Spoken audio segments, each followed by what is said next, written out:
Video tutorial ulit mga kalodi. Nagawang video. Iniwan ko talaga yung tsinelas dyan para pag kasi nagpalit ako ng damit. Yan, acting yan ang video. Dito tayo sa huli. I-freeze natin to mga kalodi. Freeze. Tapos, pagka-freeze, overlay. Remove back BG. Kukunin lang natin yung t-shirt, kalodi. Pinutin natin ang brush. Yung t-shirt lang kunin natin, kalodi.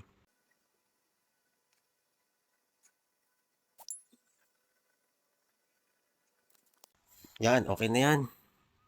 Check natin. Tapos, dito tayo sa umilag-ilag. Pinigis natin, daliin natin dito sa pag-ilag. Start ng pag-ilag. Tapos, para mas mabilis, 0.5 lang natin. Lagyan lang natin ng frame. Dito natin lagay.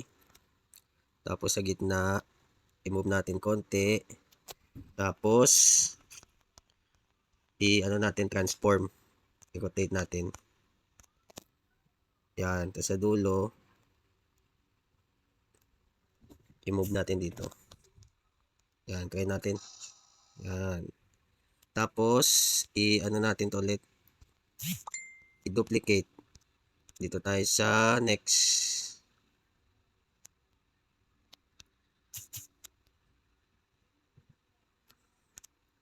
X natin ang frame. Kaya hindi natin duplicate kanina. Tapos, balik lang natin. Transform natin. Nakalimutan ko kasi duplicate kanina. Yan. Kung saan nyo gusto ilagay, dito i-try natin ito sa taas. Click. Ganun lang ulit. I-click natin. Keyframe. Tapos pakita sa taas. Pakita sa ano. Mali. Yan. I-move natin. Move muna natin. Yan. Tapos rotate ulit. Transform. Rotate natin. Tapos sa dulo. Dito. Yan. Play natin. Yan. Dito na tayo sa susuot. Yan. Pag-acting. Tayo. Split natin yan.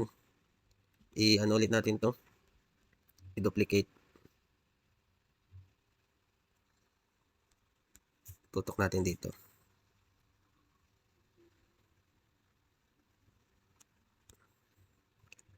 Yan. I-ano natin.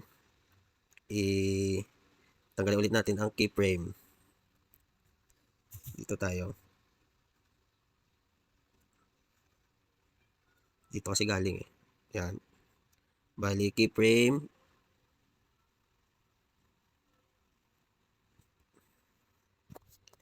Ganyan ulit natin. Tapos, transform. Rotate. Papunta sa katawan. Tapos sa dulo, i-move lang natin. Yan. Tapos, dito tayo sa nakapalit na tayo. Layo. Yan. Split, tapos delete natin. Yan, try natin.